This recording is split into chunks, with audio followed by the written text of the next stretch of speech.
اسد و صاحبه 4 اپریل سال 1970 در دهه آقسای خوشمنظره کوهستانی شهر سمرقند به دنیا آمد.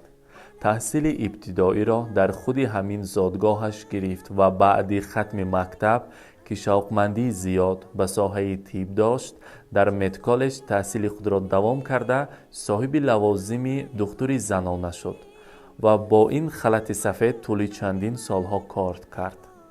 صاحبه با جوربای فیاض آیله بستند که تقدیر برای آنها بعد از 5 سال عقد نکاح در روز 8 مارس که عید بانوان است، یک طفلک زیبایک که تحفه از پروردگار بود بهر آنها تحفه کرد که نامش را گلدانه نام نهادند.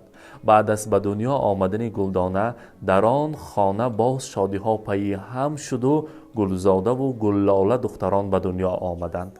پس از 3 دختر نازنین یک شاه پسر به دنیا آمد که نامش را نیاز جان گفتند. صاحبه که در حیات پستی و بلندی ها را دید و خواست که برای شوهرش کمک کند به مسافرت برآمد. اینک قریب 20 سال است که در دولت های خارجه مهنت می کند. باز امر تقدیر است که در توی 3 دخترش هم اشتراک کردن نتوانسته است. 5 سال در ترکیه، 1 سال آخر باشد در اسرائیل برای زیبا و فراوان کردن حیات فرزندان مهنت می کند. امروز باشد جشن زادروز دارد صاحبه اسدова. صاحبایتی جشن زادروز مبارک. میلاد عمر را، روز تولد را صدقاً صمیمانه از راه دور از نام فرزندان، از نام گلدانه آیتی، از نام گلزاده آیتی، از نام گللاله آیتی، از نام نیاز جان، از نام اهل عائلتان، از نام جماعه شهنان صدقاً صمیمانه تبریک میگویم. من این ابنید که قریب 20 سال باز در مسافرت میگردید. خدا کند که ساق سلامت از مسافرت برگردید و البته توی نکاحی نیاز جان را بینید. کلین پاشا در خدمت شما همیشه هویدا باشند. امروز برای شما چقدر نیت های نکو را رسانیم کم است. امروز از نام فرزندان عزیز، از نام جگربندانتان برایتان میرسانیم. در آن ساعت که دلگیرم، کجای مادری پیرم، بیا بنمای تدبیرم که در گرداب تقدیرم.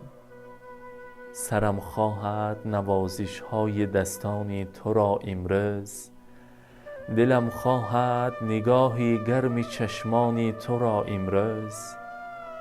دلم خواهد دعایت را، دو دستت را چو دوبال پرستوها به سوی قبله بگشاده، خدا را از فلک ها بر زمین خوانده. گسیلت کرده ایم بر راه های دور، سپس از پشت تو گریسته ایم در خود فرو مانده. چه دنیای است امید تو ایا مادر، ایا مادر. مادر عزیزم، جشن زادروزتان مبارک میگویند. امروز فرزندان عزیز برایتان این تحفه را آماده کردند. در کدام جانب دنیا که باشد خود را احتیاط کنید، در پناه خدا باشد. زادروزتان مبارک.